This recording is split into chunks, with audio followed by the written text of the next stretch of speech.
Welcome in to OutKick the show. I am your fearless leader, Clay Travis. Appreciate all of you hanging out with us as we roll through the Monday edition of the program. A lot to dive into. We are 15 days from the release of American Playbook. I cannot wait to get out on the road and let you guys be able to check out this book. I think you're really going to enjoy it. You can go buy it anywhere books are sold.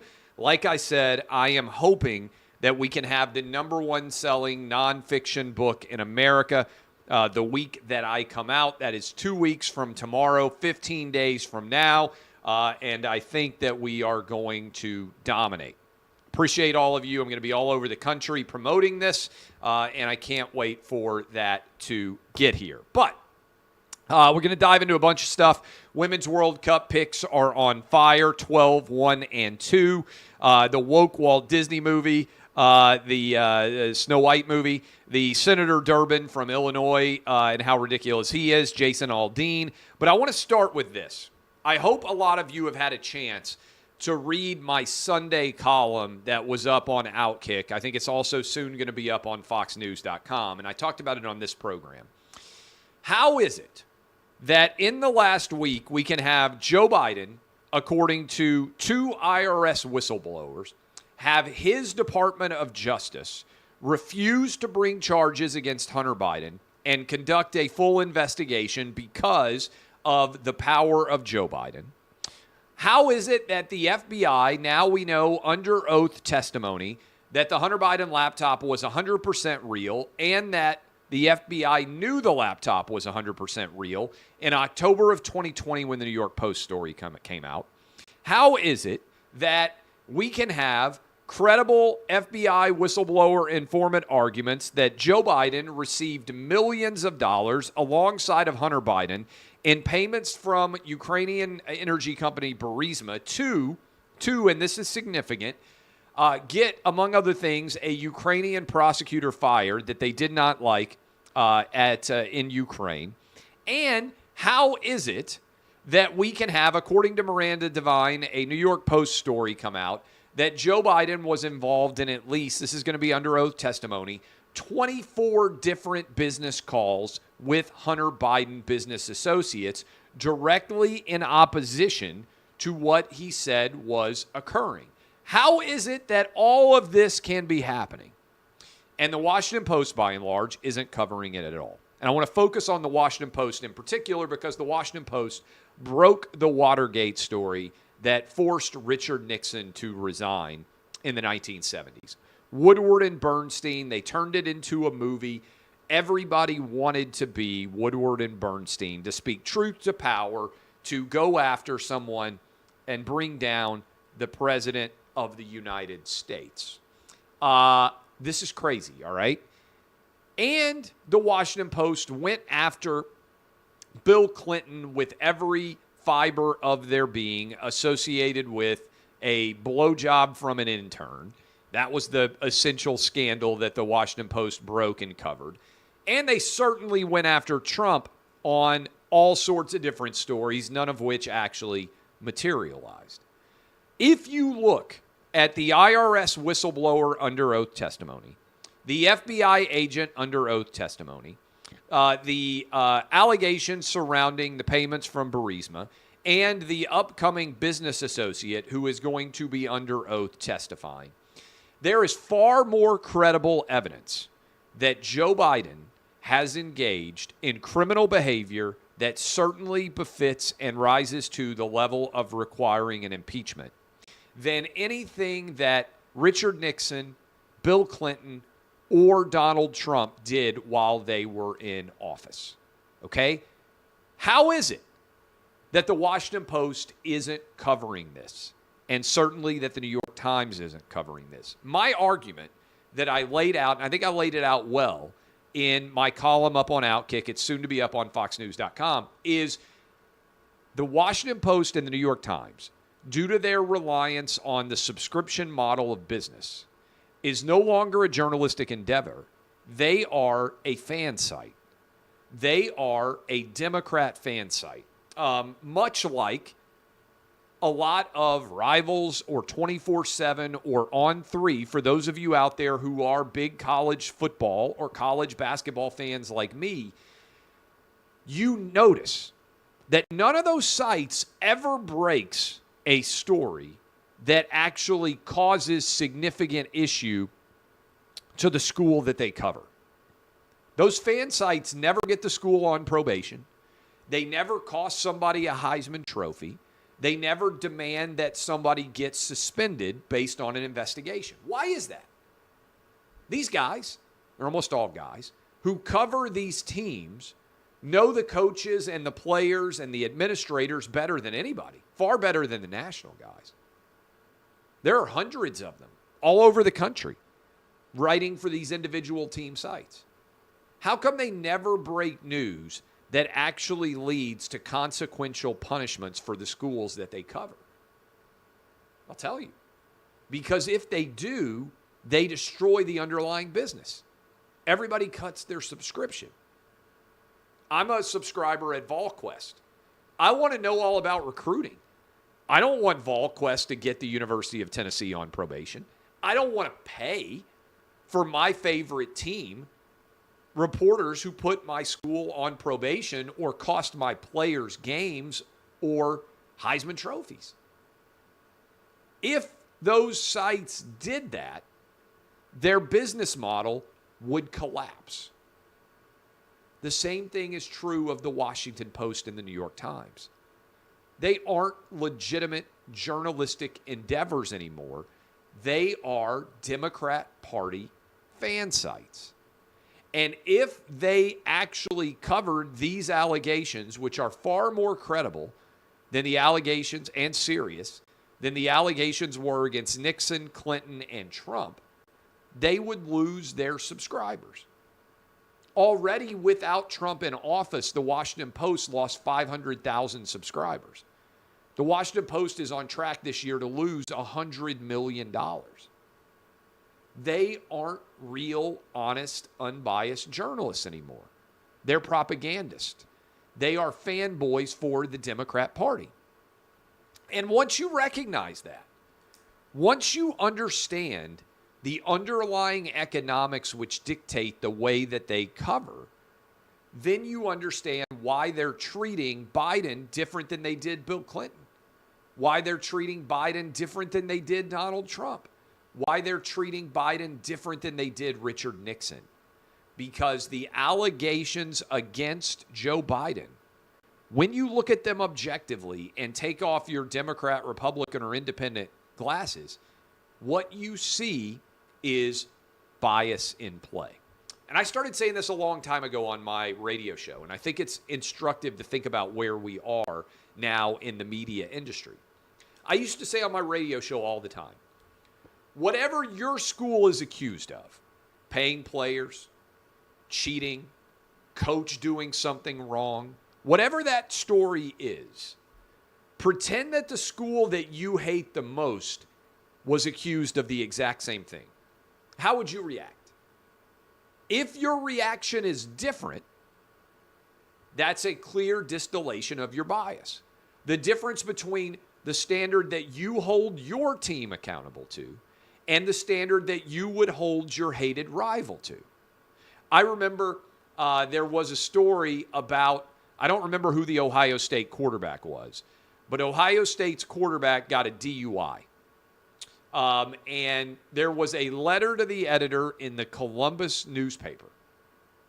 And that letter to the editor, I swear was true, it said that the quarterback needed to play because they would never have DUI checkpoints like this in Ann Arbor, Michigan. If your quarterback gets arrested for a DUI, and the first thing you think is they would never arrest the quarterback for a DUI in insert city of my hated rival's team, that's bias, all right? What I do now is perfect compared to sports full-time because I've seen it all before. We basically have allowed the fan site subscription model of sports to become the model under which politics is covered in this country. And similarly, there are no negative news stories being broken by a fan site, just like there are no negative stories being covered by the Washington Post and the New York Times. Now, big distinction here, and I made this clear in the article that I wrote too, is it's actually worse too. One, it's worse because sports is not that important. All right, I love sports. I love gambling on games. We'll talk about that in a little bit. I love watching games. You guys all know that. But it doesn't really matter, right? Your life, unless you're on the team or unless you coach the team, is probably not going to be very much different depending on who wins the Super Bowl or who wins a national championship. You might feel better, but your tangible life is unlikely to change that much. Tangible life does change in a big way based on who the president is, okay? And what's different about these fanboy media sites, which is what the Washington Post and the New York Times have become, is it's not just that they failed to break news and cover on their fan side of the equation, because, by the way, they would lose all their subscription and the business would collapse. It's that they actually do something more than that. They investigate the chief rival and claim that they aren't being biased in doing so, which never happens inside of the sports message board culture, right? If you're a fan of, I don't know, Bucknuts, the Ohio State fan site, the Ohio State fan site doesn't typically investigate Michigan and get the other rival on probation. They just cover recruiting. They cover their fan site. They cover the positive side of that equation. They never go to the other side and try to knock the other team out, which is what occurs in politics. And I would love, look, open forum. Jeff Bezos is worth $100 billion, or whatever the heck he's worth, founder of Amazon. He bought the Washington Post for $250 million. The Post is on track to lose $100 million this year. I would love to know what the thought process is when it comes to the way that Joe Biden is being covered by Jeff Bezos. Jeff Bezos owns the Washington Post. He probably used to read the Washington Post as a kid. It's probably one reason why I ended up buying it, young guy. I used to read the Washington Post. I still do. I'm a subscriber. I would love to know how Bezos defends his paper's coverage and how he defends his paper ignoring something worse than Watergate, something worse than Bill Clinton was accused of, I think, and something worse than everything that Trump was accused of, credibly accused. Just for the back of your mind, think about it. Go read that article. It's up on OutKick. You can go check my Twitter feed. I shared it. You can go read it yourself. On top of that, so people say, why did Biden do this? There's a lot of evidence that Biden was trying to make as much cash as he could. And it was reckless, and it was messy, and he was using his crackhead son as the primary conduit under which he was going to do this. Why did he do it? I think it actually, what's the motive? I think it actually is not that difficult to understand. Biden, think about Biden's perspective. Near the end of his tenure as vice president, Obama set him down and said, Joe, I'm picking Hillary.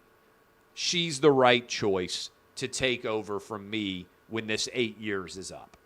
You aren't up for the job, Joe. I'm going with Hillary. Suddenly, Joe Biden's political career is over.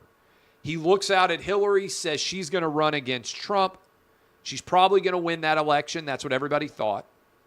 She'll win in 16. She'll be the incumbent in 20.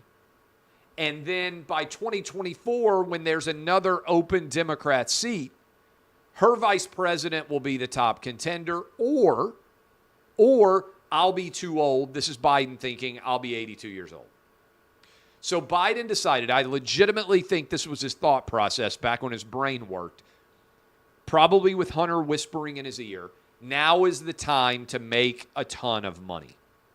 Now's the time to cash in on the decades that you've spent in public service. Don't underrate this. When you are a politician, especially a high-level politician, you are surrounded by super wealthy people all the time. Joe Biden, I don't know what his salary topped out at in the government, $200,000. $200,000 is not a bad salary. It's not a salary that makes you filthy rich. So Biden has been surrounded by people who are filthy rich his entire life as a public servant, as a member of the Senate. And he probably is thinking, hey, I'm in my 70s now. My career is over. It's time to retire and make a lot of money so I can take care of my family. I really think that was the motivation in Biden's head. If you think about it, what's his motive? And so near the end of his tenure as vice president, he started to behave recklessly, and he started to take money, and he started to listen to Hunter, who we all know was a crackhead. And he started to bank all this money, and he started to have interactions with all of Hunter Biden's business associates, and he started to bank all this cash. That's the motivation. He would have never done any of this if he had thought that his political career was not over.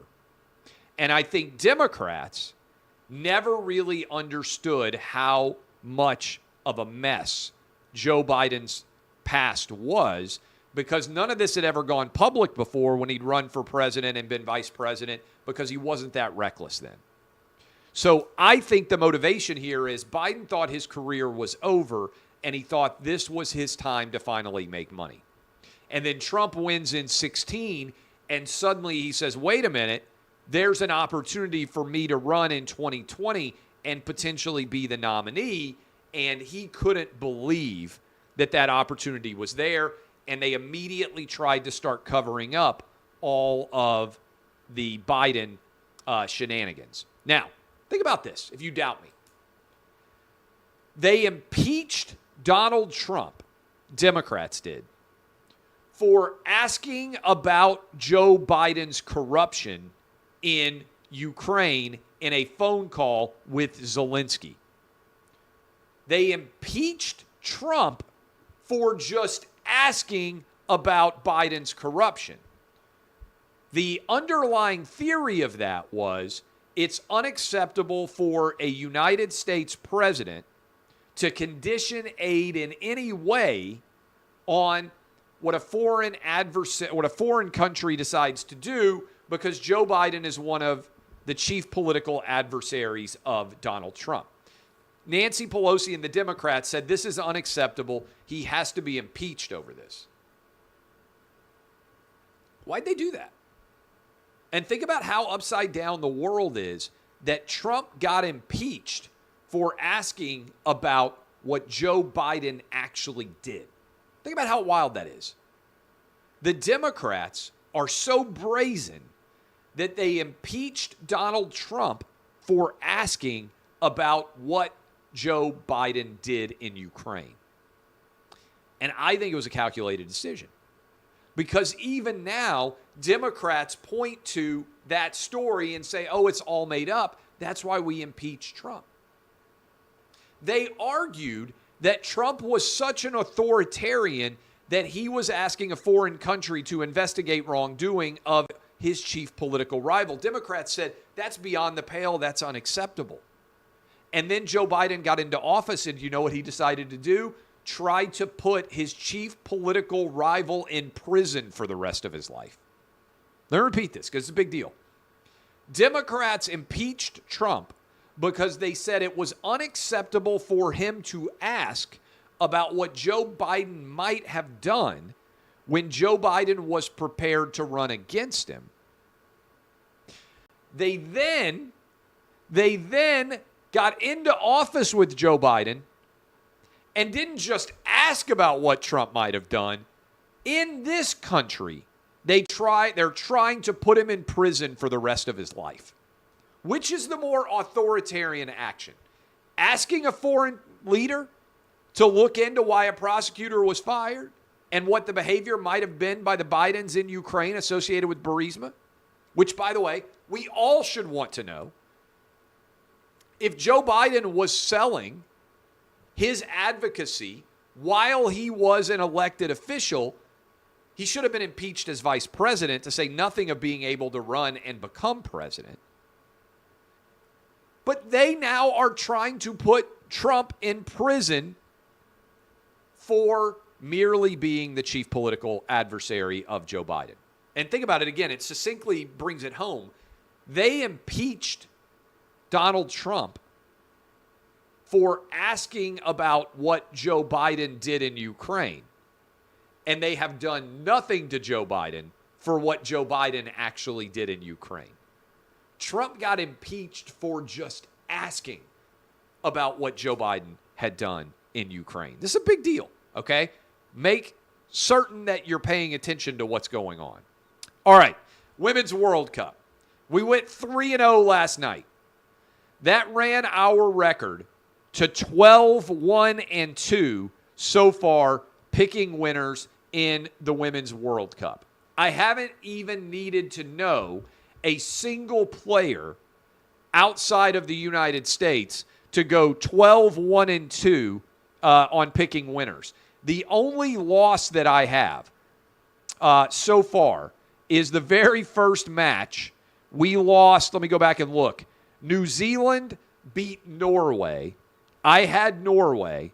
That's the only match we've gotten wrong so far. 12-1-2. We've had two pushes, two 0-0 ties, I think. 12-1-2 just by picking the team with more basic human rights. All right? I've got three more winners for you tonight. Colombia is taking on South Korea.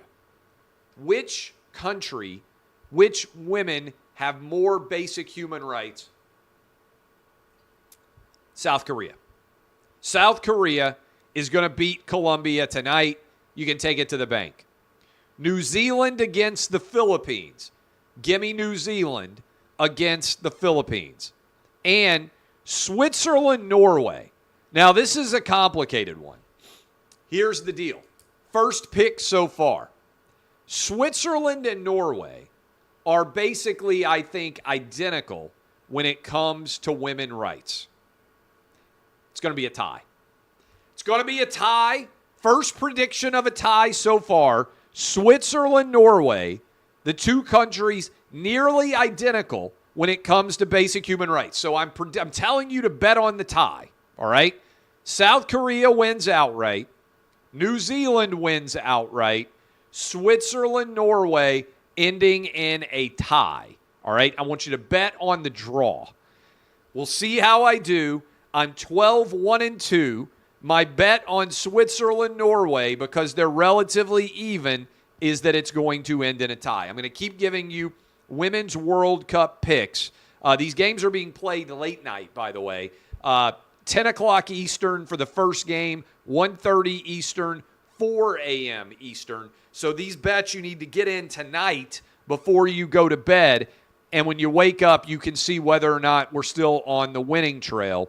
And then I will give you 4 more picks tomorrow as we continue to roll through the introductory round of the Women's World Cup. 12-1-2. Let's see if we can keep the momentum going. Again, my theory, all you need to know to pick winners in the Women's World Cup is which country has more basic human rights for women. Because if a country has more basic human rights for women, then the women are likely to be better athletes. This is my theory. Because they will have had the opportunity to spend more time pursuing high-level endeavors than they would in a country where, for instance, women can't wear shorts. All right, so there we go. 12-1-2. I've got 2 winners, and I'm betting on a draw. All right, couple of other things that are out there. I thought this was pretty interesting. The Senator Durbin is from Illinois. Senator Durbin announced this morning, or yesterday, unfortunately, I tested positive for COVID-19 today. I'm disappointed to have to miss critical work. Consistent with CDC guidelines, I'll quarantine at home and follow the advice of my doctor while I work remotely. That is Senator Dick Durbin. Now, the 9th COVID shot would have kept this from happening. But I saw Christina Wong put all this together. This is the 3rd time that Dick Durbin, senator from Illinois, has tested positive for COVID. First of all, I don't even know how you get a COVID test now. I'm going to be honest with you.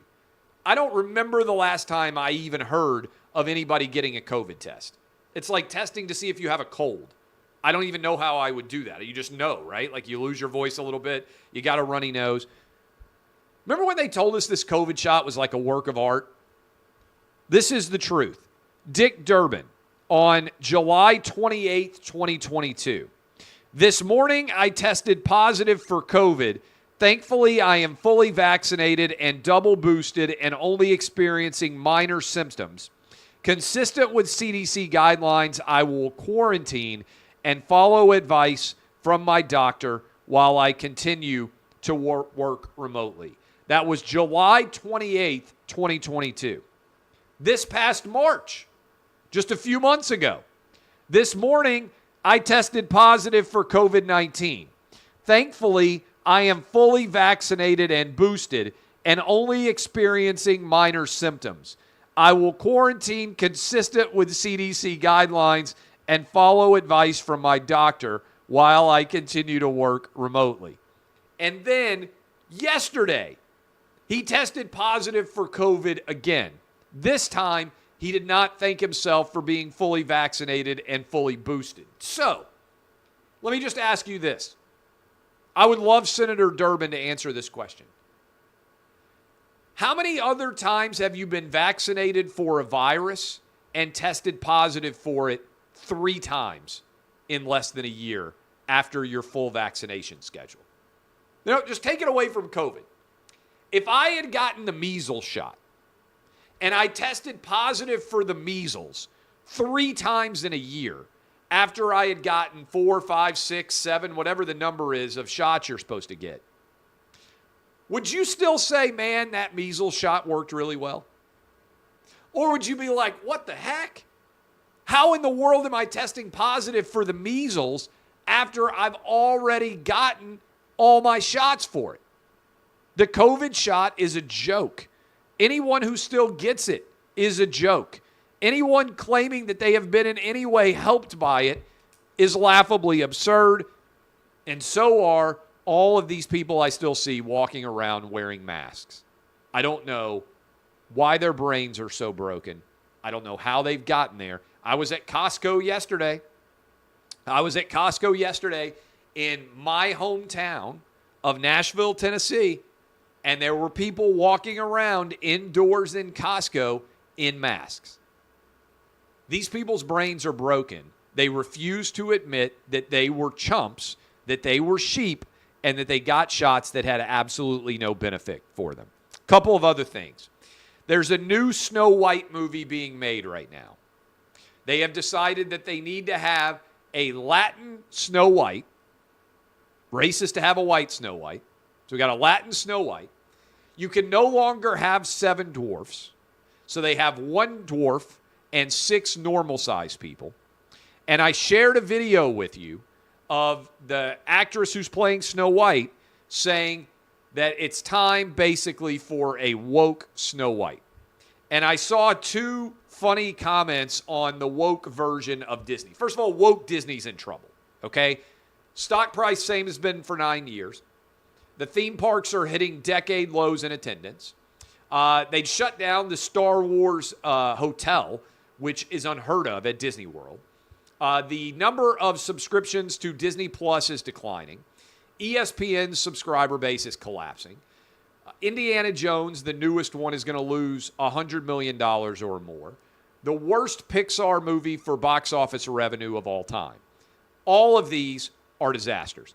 ESPN's trying to get a new partner, either the NFL, the NBA, Major League Baseball. They're trying basically to sell off their value in ESPN.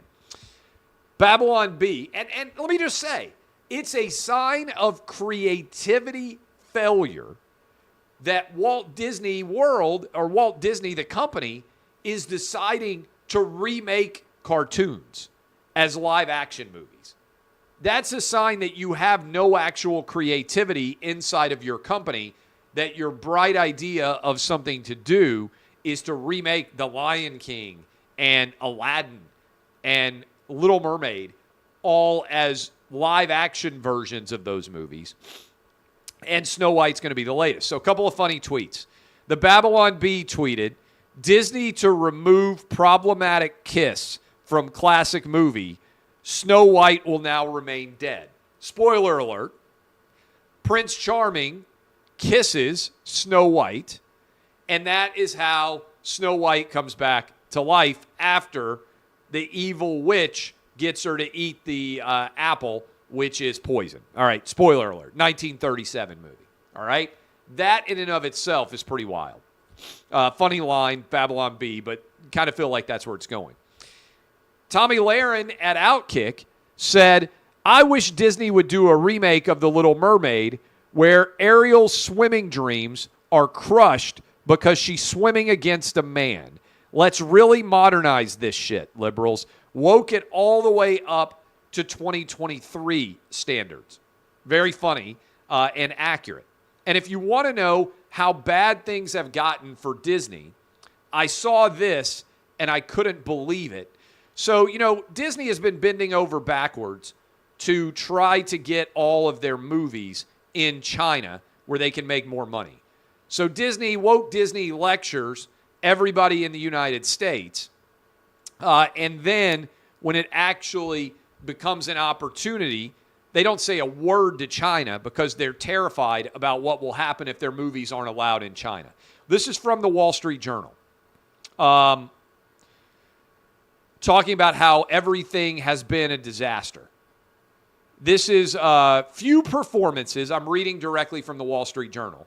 Few performances so far have been as anemic as Disney's The Little Mermaid, which has grossed $3.7 million since late May, putting it on par in one of the world's most populous countries with its box office performance in Chile, which has a population of only 19.5 million.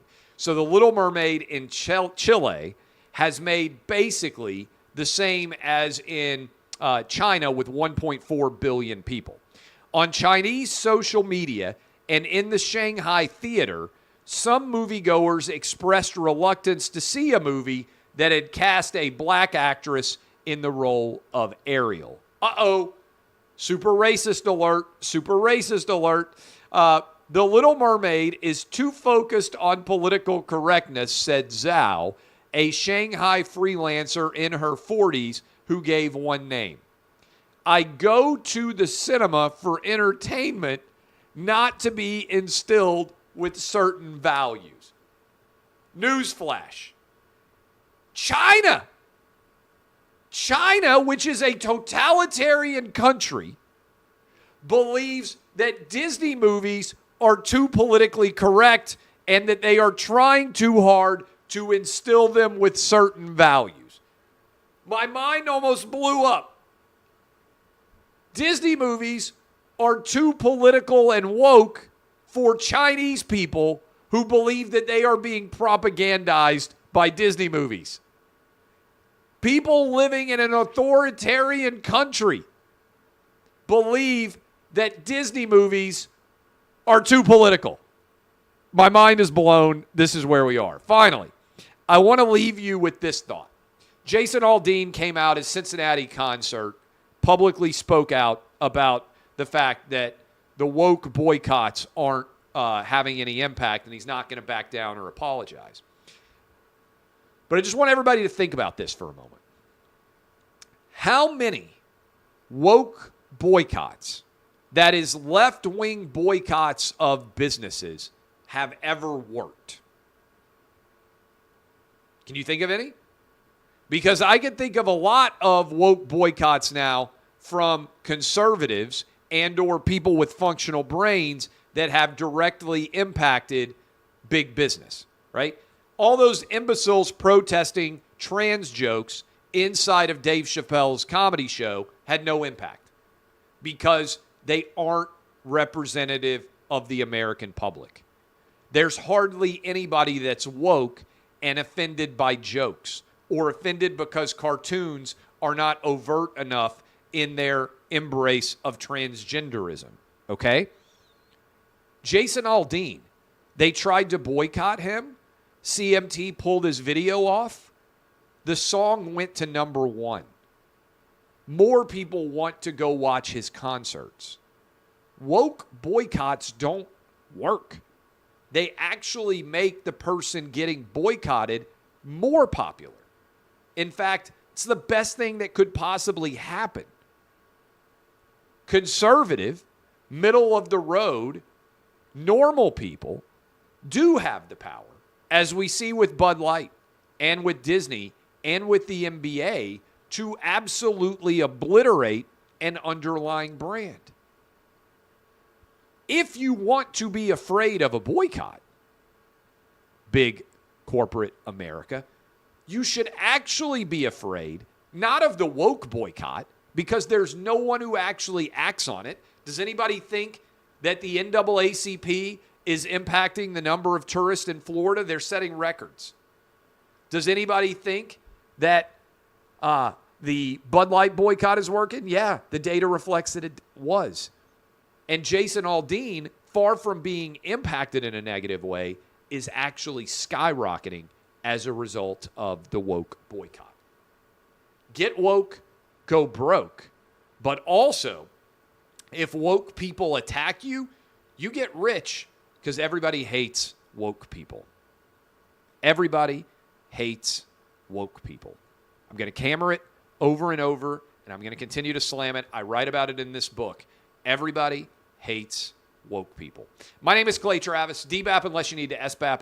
This has been OutKick the Show. I will see you guys tomorrow.